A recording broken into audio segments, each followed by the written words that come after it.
Hey, J-Bone Nation! Shaming of Jay.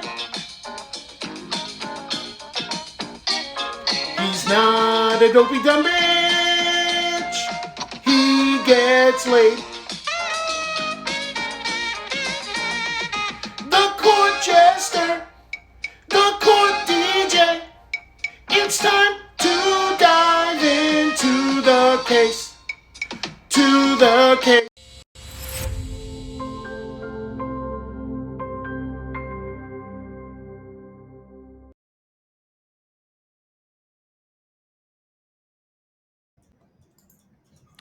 What is up, everybody? Hello, everyone. Thanks for being here. Thanks for being here with us. Who do we got? Steve-O, Laura, Joni, Cabo, Hellcat, Debbie's here, Allie, Bradley, Sean. Get out the pole, Sean. Get it out, pal. Let's start dancing. Let's get crazy, folks. Shelly, Brittany, Laura, Crystal. Say hi, babe. Say hi to someone. What are you doing? Brittany, Why do you look like a deer in Charlotte, headlights? because I didn't know why we need to get out a poll. Did I miss something? The music made Sean. Makes me want to break out my old pole and start dancing. Oh. Break it out, Sean. Holly Berry. Bella, MJ, and Christine, Dorinda, Dizzy, Shelly,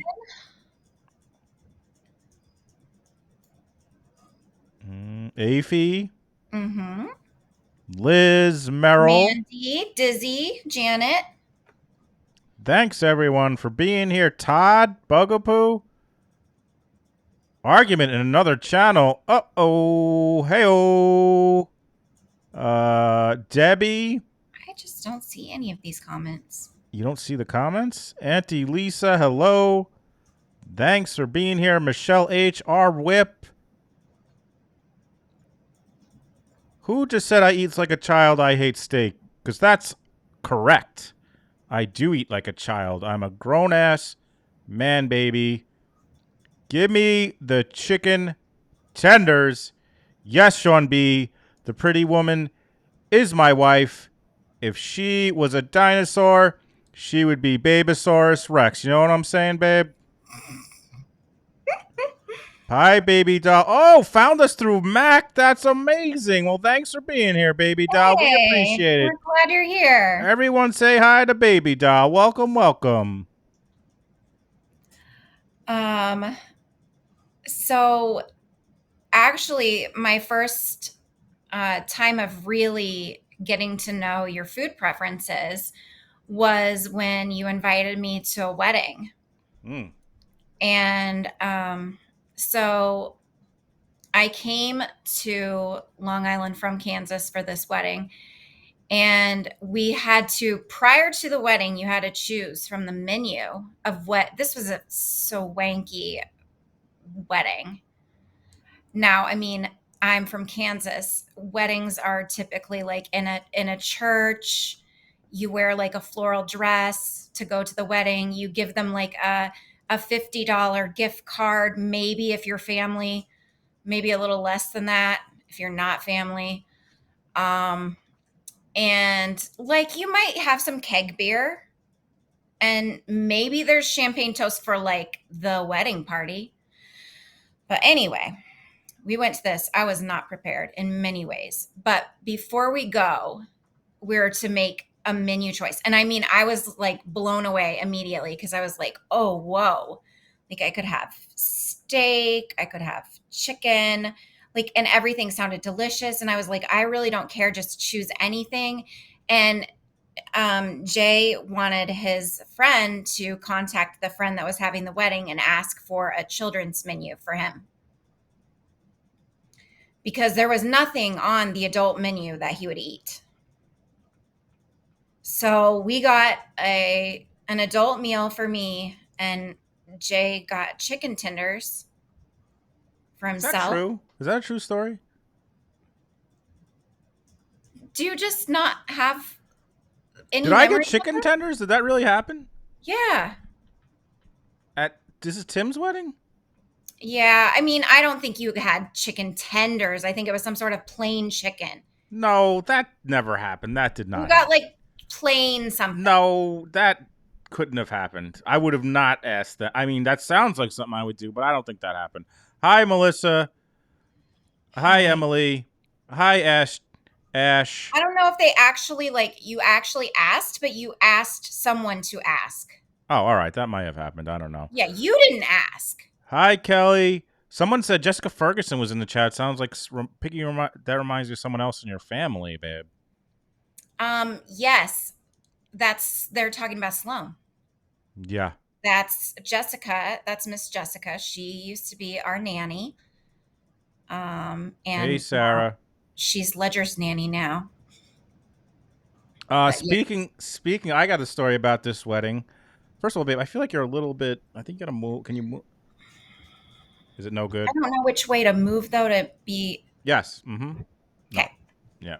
So at this wedding, this is me introducing Babe to all my friends, and she wore a red dress, and she was hot, but she didn't realize on Long Island and New York probably, it is black and dark blue and dark black dress only. She was like one of the only people in the entire wedding with like a colorful dress. Is that correct, babe? Hey, It's correct, and I wanted to die. I looked like the whore of Babylon. There's Sloan. Hi, Sloan. It was awful. I mean, my friends, like, this was an Antonio Milani dress. Like, it was a nice dress. It was not like, sequins and red or something stupid. It was very nice. It was like what you wear on like a yacht or something, is what I thought. And then I walk in and no one is wearing color. Even the bridesmaids are wearing black. I mean, it straight up looked like in Kansas what a funeral would look like, except there's one woman with bright blonde hair and a red freaking dress. Who's the whore of Babylon? I mean, we have Babylon on Long Island. Who's the whore of Babylon? Oh no, honey from the Bible. I know, but tell me the Bible story. I love to hear Bible stories. No, you don't. Yes, I do. You know I do. But people won't just like. I mean, just in general, I looked like Jezebel or something. Jezebel. What about the end of the evening? Do you remember it? No, you don't, do you? Okay, so in my defense, this was the first time I was meeting Jay's family, and I was his brother was going to be there, his brother and his wife, and I was so nervous, and all of his friends. I've never met them, and I already I'm in a red dress, so. And I did not. This was a form-fitting dress. Like, I didn't eat that whole day because I did not want to have like a little tummy pooch situation. And so I didn't eat the whole day. And Jay's brother is like not like Jay at all, in that he is like the life of the party. He's an extrovert. So he immediately, and everyone is going to think this is weird because they see you as like somebody who talks all the time, but you actually don't ever really talk in public. So his brother just kept bringing me gin and tonics, and they were top shelf. What happened? What happened? Well, I had a lot of them. And my apartment at the time was up a flight of stairs. To get Shannon up those stairs, that was a task. And then I was wearing 6-inch heels. It was a time, folks. It was a time, but that's a story for another time. That was mostly the story. I feel so much like I'm just happy that your brother wasn't like telling your parents like, this girl came in a bright red dress and then she got so drunk. Meow. You didn't mind, Gary? That is so nice of you. I don't know why she hates you so much, Gary. Stevie Irwin, what's up, Stevie? So what we're going to talk about today on Friday Night Psych is, why do we consume true crime, babe? Other than us trying to make a living, Why do we consume true crime? Yeah, well, first of all, I was trying to pop out the chat because I can't see it. Oh my goodness. Okay. Take your So, time. Do you need me to riff? I can riff. yeah, just go ahead, riff a little. All right. Who else is here? Brooklyn. Kelly, we have been married 5 years, 6 in February. February 2nd, Groundhog Day. Groundhog Day. That's how I could never forget it.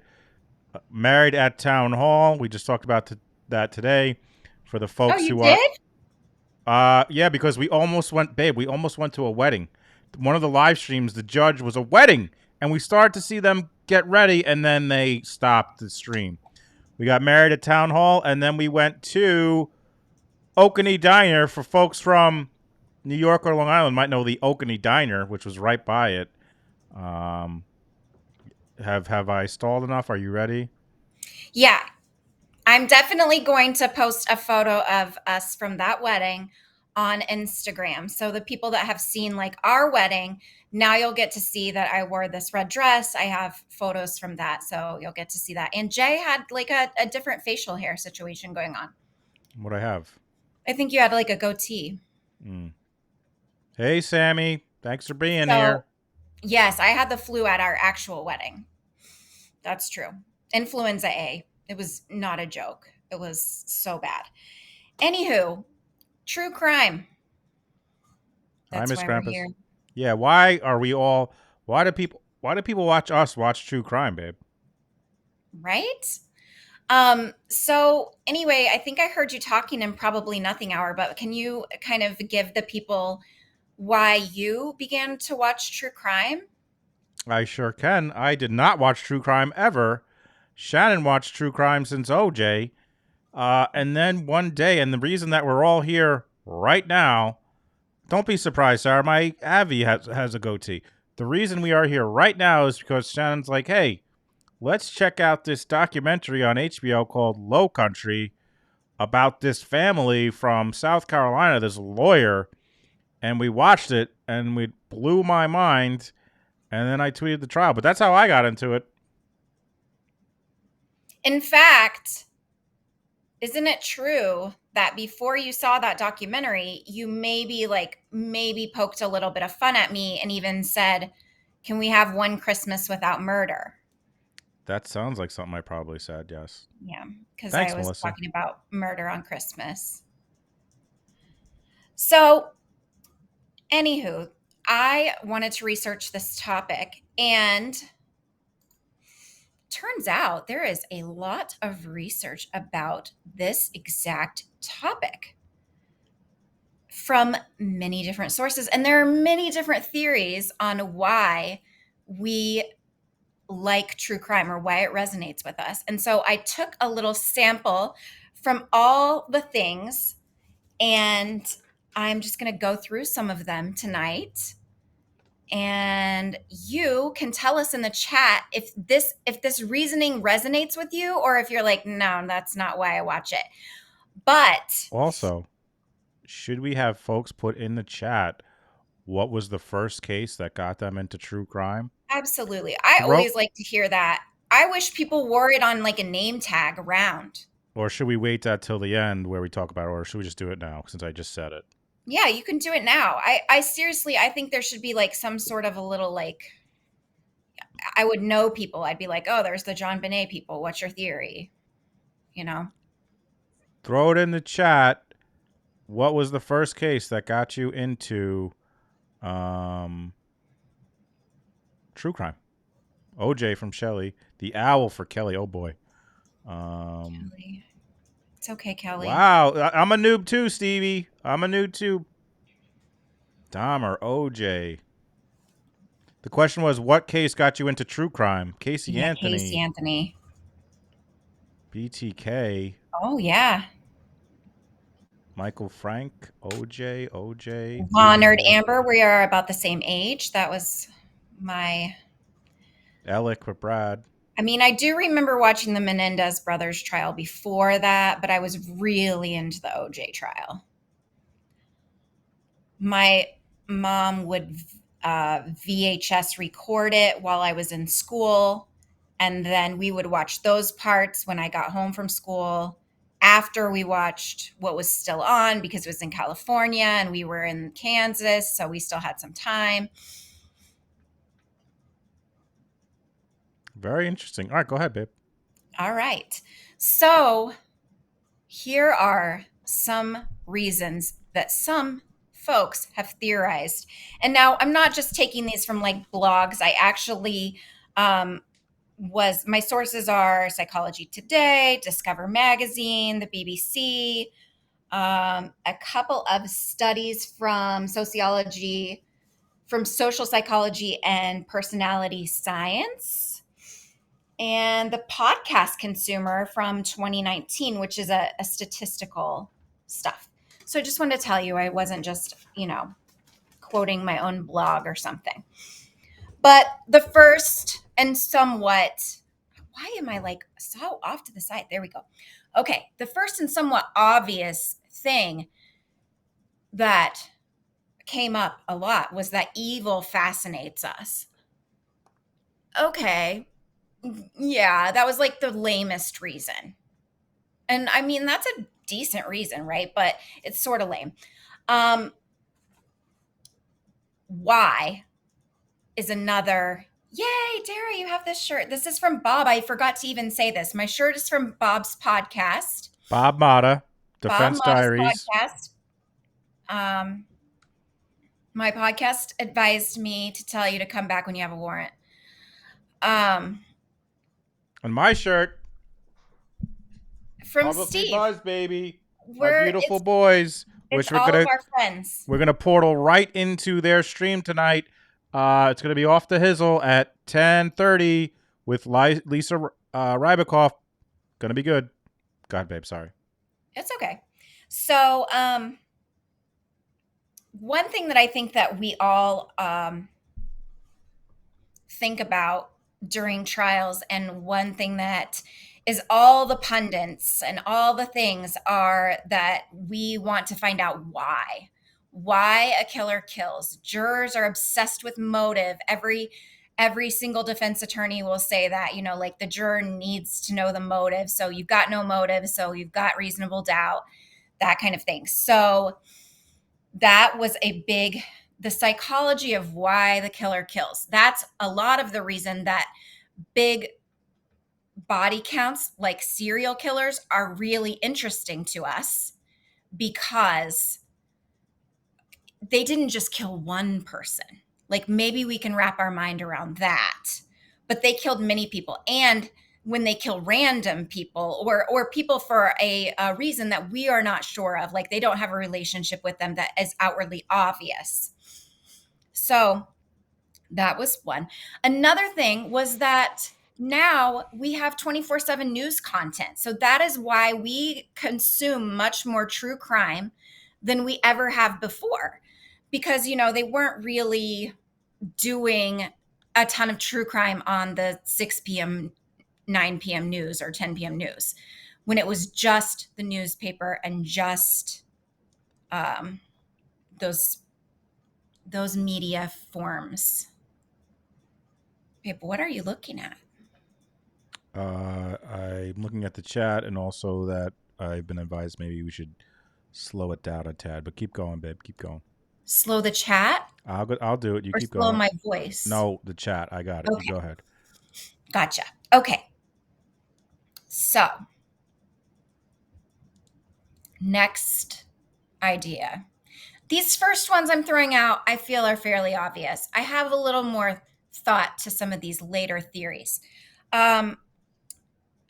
So 24/7 news content, that's why we've gone this uptick and why more people are exposed to it, so more people like it, etc.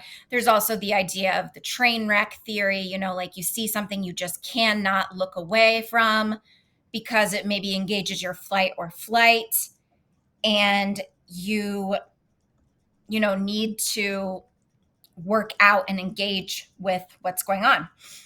So, next point is that it can help us feel prepared. Now, this specific point was split along the gender lines. So actually, this was not at all a reason why men consume true crime to feel prepared. But women state that they consume true crime because a lot of victims are women. I mean, the one statistic that I just read was between 1985 and 2019, and I would say between to 2023, as we've just learned of the LISC victims, 70% of all serial killer victims are women. So women are somehow trying to prepare themselves in a way to have some sort of self-preservation, and they are, because they're generally more vulnerable. We're told things growing up before it was the 24-hour news cycle. A lot of us were told that, you can't walk alone at night, you can't, leave your mom's side at the mall, you can't wear a ponytail because they're going to grab you from behind, you got to always be watching what you're wearing, don't wear heels in public because you can't run away. I mean, there's just, women have a million things that we have been told. You can't have your window open at night because a killer's going to come through the window and kill you. And then it's going to be your fault because the window was open and that was your own damn fault. So women are very well versed with these things. But now that there is basically like a handbook, it is not an old wives' tale or just our mom or the oral tradition of crime. It is that we can watch it. And we are watching it happen to victims that we relate to because they are the same gender as us. They look like us. They may have similar paths in life, etc. So I thought that was super interesting. I had never really thought of myself as prepping, like doomsday prepping for a murderer to get me. However, I do certain things to avoid murder that I have seen on true crime, some sorts of murder. I've also, dating online has gone up, right? So now we have a new venue for crime to be occurring.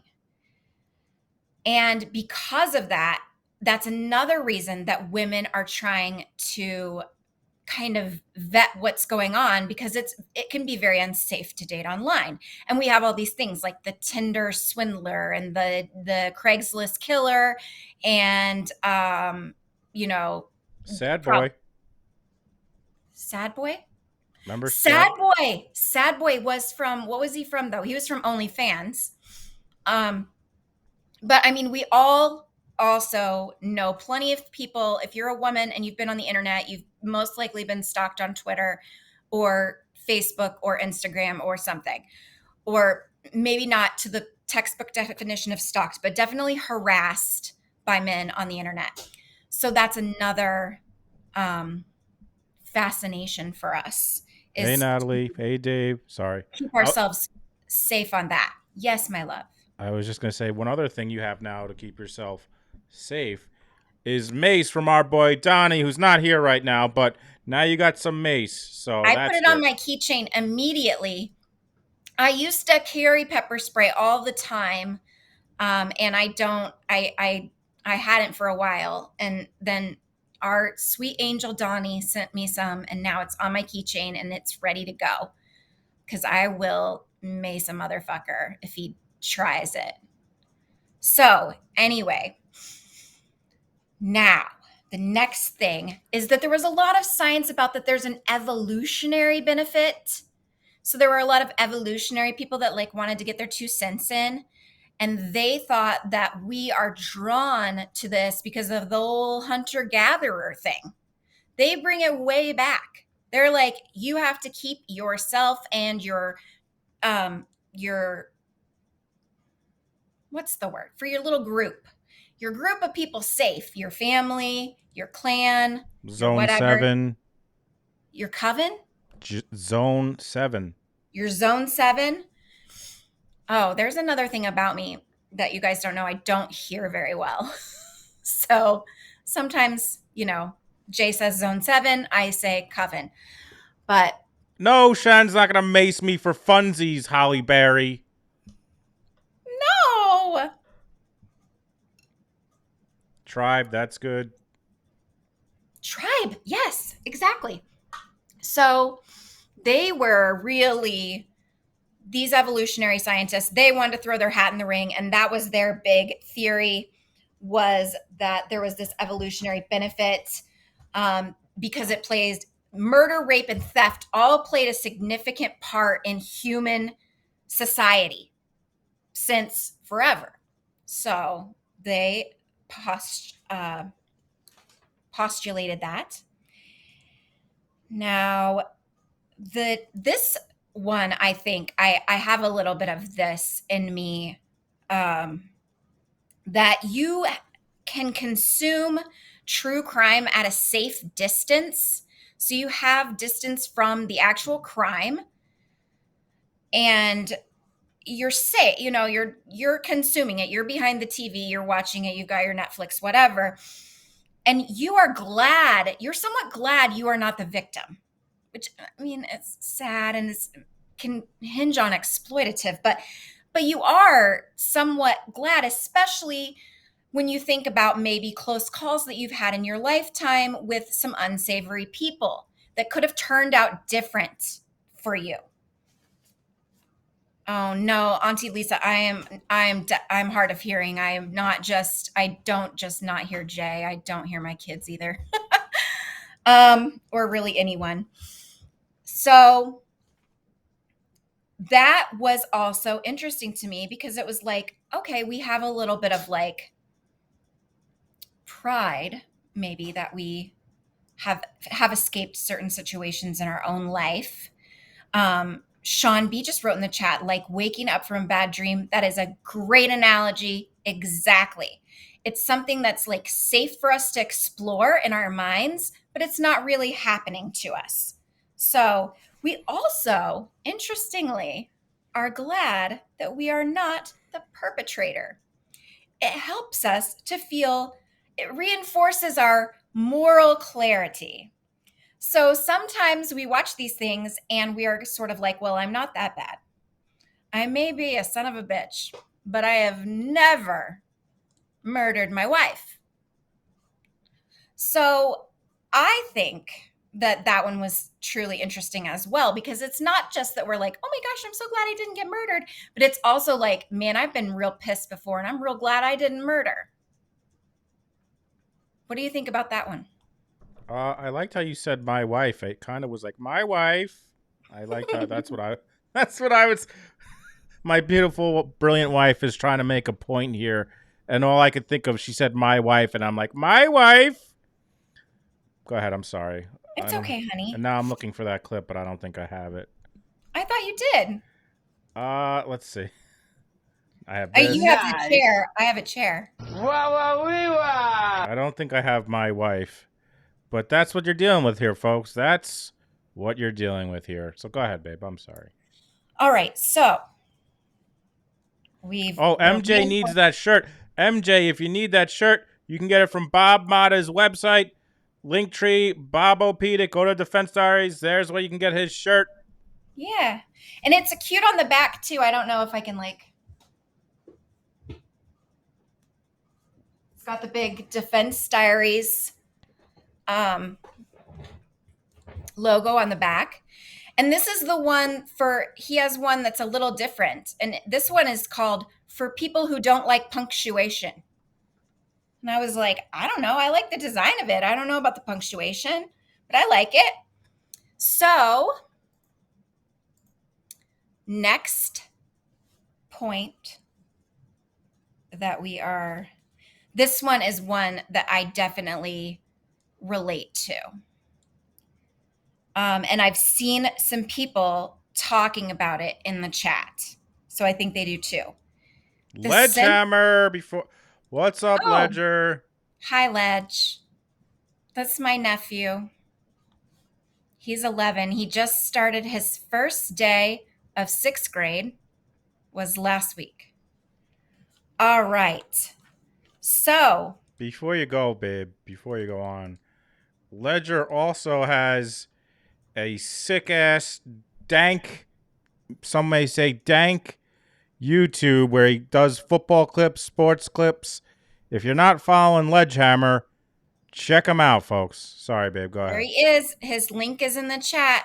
He likes sports. He's a little entrepreneur. He told me he wants to sell gum, sticks of gum on the bus. He thinks he can make some sick money on that. And he probably can. Oh, $5 from Liz Merrill for my girl Shannon. What am I, a piece of shit? Thank you. Thanks a lot, man. I haven't seen Donnie. Is he here tonight? No, I don't know if Donna usually makes night Oh, streams. he doesn't come on Friday nights because he's playing poker. Go ahead. Thank you, So- Arwa. Thank you, MJ. So, I was saying, people in the chat have been saying this too. And I think that this is something that a lot of us here at the channel share.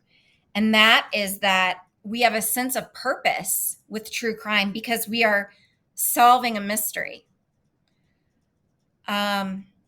Sometimes vicariously, but sometimes, so this used to only be a vicarious thing, basically.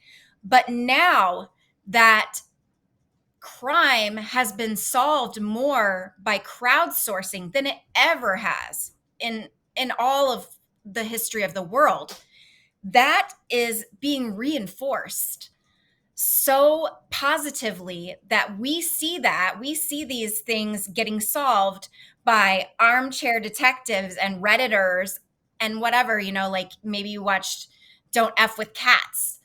And that is so true that now there's an even higher stake for that because you really feel a sense of purpose when you're actually solving something. You're not just reading Agatha Christie and you figured it out by the end, which is another thing that they say about people who like true crime.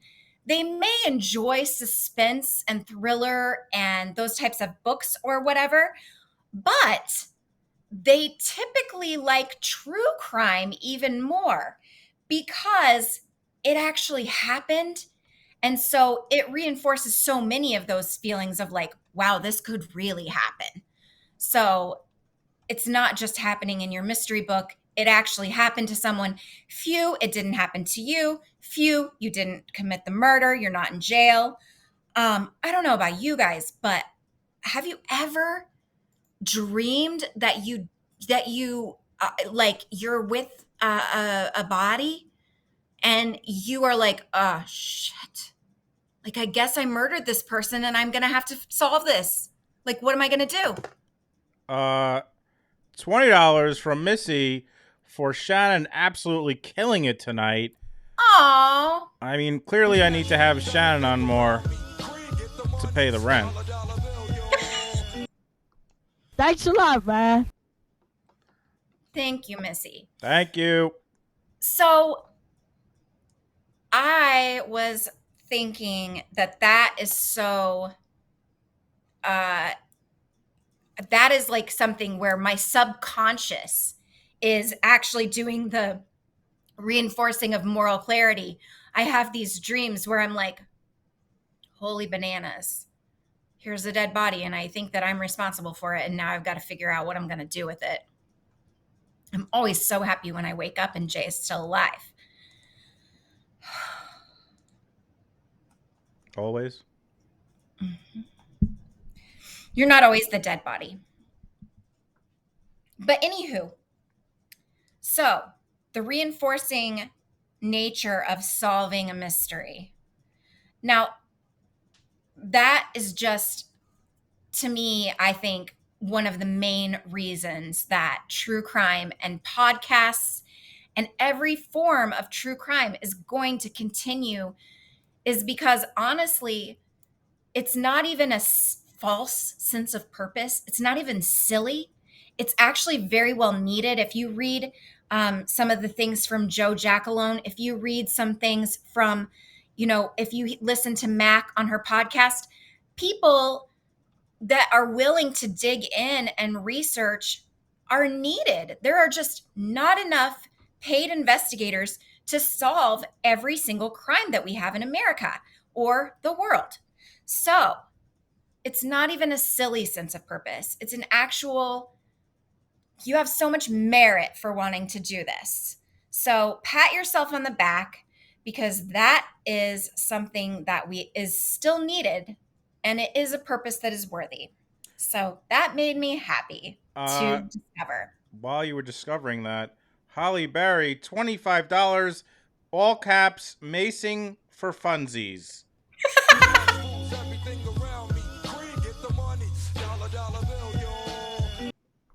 Thanks a lot, man.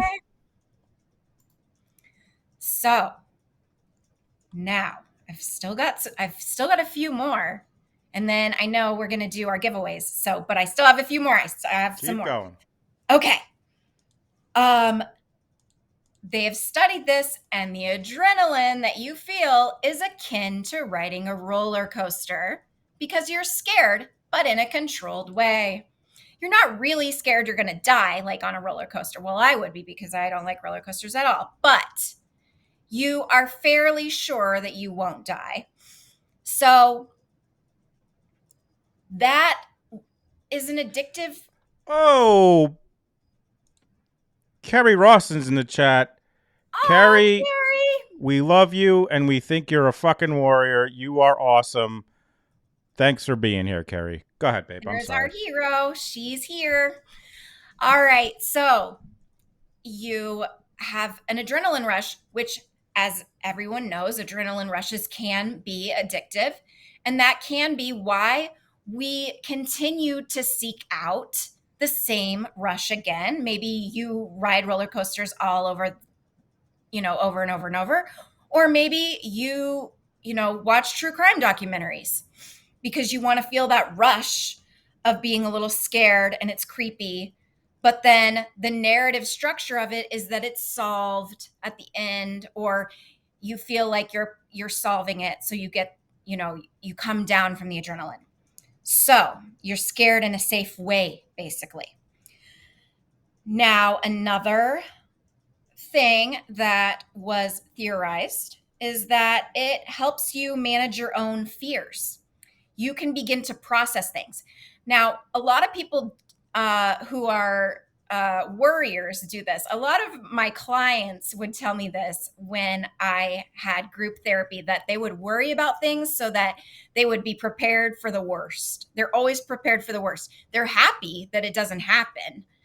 But if they've already worried about it, it's less worrisome, which honestly, that isn't the best strategy. I'm not at all saying you should do that, but I always found that interesting that numerous people told me that. They're like, hey, I'm always prepared for the worst, and I just hope for the best.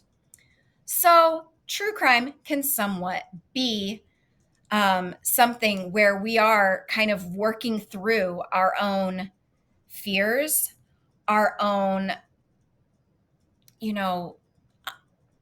feeling of being unsure about the world, especially when it comes to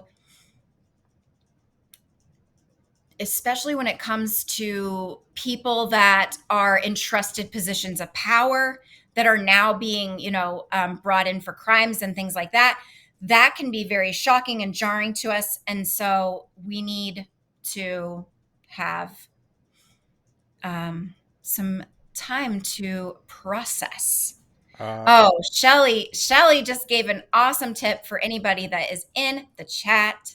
Shelly is a psychologist. Dr. Shelly says, schedule a worry time. That is the best thing to do. And that's so true. You say, okay, I'm not going to worry about this right now, but from 4 to 4:20 today, I'm going to put it on my schedule, and that's when I can think about this. And so then the rest of the day, you've got to be like, oh, but I'm going to think about that at 4:20 or 4 whatever. Yeah, we know what you're going to do at 4:20, you knuckleheads. We know what you're doing at 4:20. Oh, babe, so 4 to 4:20, huh? That's the time, 4 to 4:20? What an interesting... Because then at 4:20, you can forget about it. What an interesting time frame. Babe, I was just thinking you just talked about your group therapy, but like we have some new folks. Why don't you? They might not know your I did background. forget to do my I disclaimer. mean, you're not really giving advice right now. So, I'm not giving advice at all, but but I nonetheless, am. your background. I am. Yeah, I am a mental health therapist. I am registered, and I do mostly group therapy. Right now, the group therapy that I do is with kids who are lacking confidence for some reason or another. Typically, the kids that I do group therapy with are on the autism spectrum or have some difficulty with social skills. And so we do a lot of things to enhance that and help them work through that. So, and I've been doing therapy for, I've been out of grad school for a long time. I guess I've been a therapist for a while. But I love, love, love, love human behavior.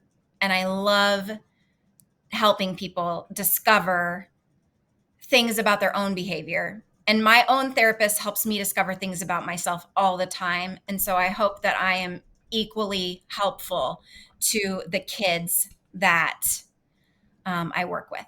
Babe, you know what? I just kind of had a little bit of an aha moment, a little bit of a breakthrough, because I love human behavior too, but to make fun of it. You want to help folks, and I feel like we're both observing human behavior from a different perspective. We So do. I mean, that's basically like we bonded over that because like we would tweet about human behavior, and we met on Twitter. by the way, we met. For those who don't, we met on Twitter. I was in New York, and she was in Kansas, and I just saw a commercial, and it reminded me because it's a commercial for Miley Cyrus's, like she has like a new special or something on ABC, and it made me remember that the reason that Shannon was like slid into my DMs, or was not, I slid into your DMs, didn't I? The reason she was retweeting, it was because I was sticking up for Miley Cyrus, and I'm like, please leave her alone, and like that's kind of how we connected, our girl Miley. Also, we just got a $10 Venmo from Michelle J. I love you two more. I love you two more each day. Have autistic niece MJ. Oh, at MJ. MJ, thank you so much, MJ. Awesome.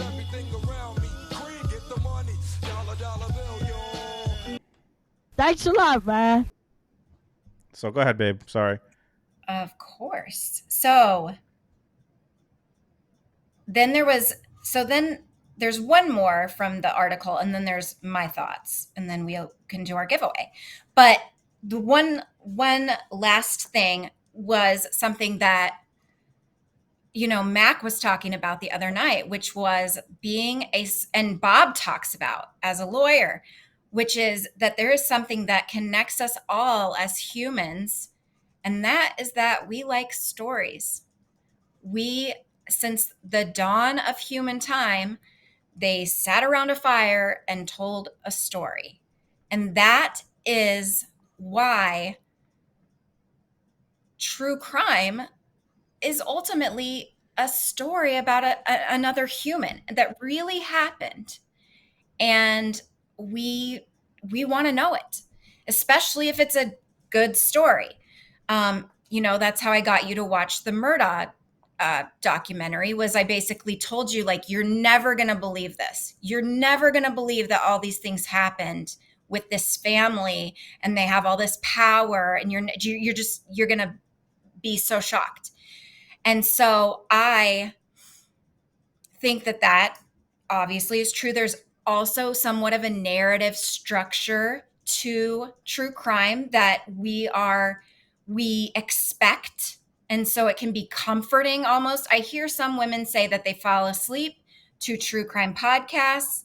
I know that like freaks some people out that you can do that, but it's honestly relaxing to some people because it has that same narrative structure, or because they have a really good narrator like Bob Motta, and he just has a smooth voice and it could just lull you to sleep. Shelly, $20 on Venmo, just in case Shannon's dream isn't a dream. In parentheses, not Jay though. Thank you so much, Shelly. Thanks a Don't lot, worry. man.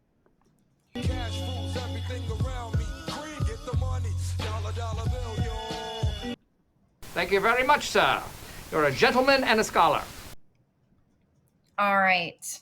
So these are my concluding thoughts about all of this. All of these things somewhat resonate with me a little bit. But I truly, what the feeling that I get from and why I consume true crime habitually, I think, is sort of the whole like idea of, you know how satisfying videos got really big on the internet? Like, oh, this is satisfying to like watch a pimple pop, or to like soap shavings squeeze out an entire thing of toothpaste. What that actually does is raises your dopamine. So you get a little dopamine hit from that. And if there's anything we all know is that we are desperate to get dopamine whenever we can. And so I just think that for me, sometimes it gives me a little dopamine rush to listen to these stories and to try and figure them out. And when, especially like a serial story that keeps going week after week, oh my gosh, and there's new things coming in, a trial where there's new witnesses coming in. True crime has it all when it comes to those things. So I think it's one of those dopamine, it gives me dopamine. The other thing is that, and I don't know, this is another female thing, so maybe this will not resonate at all with you, babe, but I was always a reader growing up, and I've always been a girl that wanted, boys to like me. So I knew that like it was cool if you read Helter Skelter. It was cool if you read Stephen King. It was not cool if you read Danielle Steele or romance books. It was not cool. That was something you were supposed to like hide. That is just not even, I think even now, like women will say, oh, I just read smut, like, and discount that they read a book that has sex in it. And that's actually like good things are happening to women in those books, but they're not ashamed to be like, oh, I'm reading about, a serial killer who kills all women. So women are not ashamed to say that they read books or consume media where terrible things happen to women, but they are somewhat embarrassed and ashamed to say they watch things and consume things that good things happen to women, like maybe a romance novel. And because you get called, that's chick lit, that's a chick flick. It's not a serious thing. It can't be a serious movie. It can't be an Oscar winner, etc. Excellent job, babe. So I we're think ready. that we're somewhat conditioned by patriarchy to also like it. The fucking patriarchy every time with the fucking patriarchy. I'm sick of it. Get the patriarchy out of here. Shit.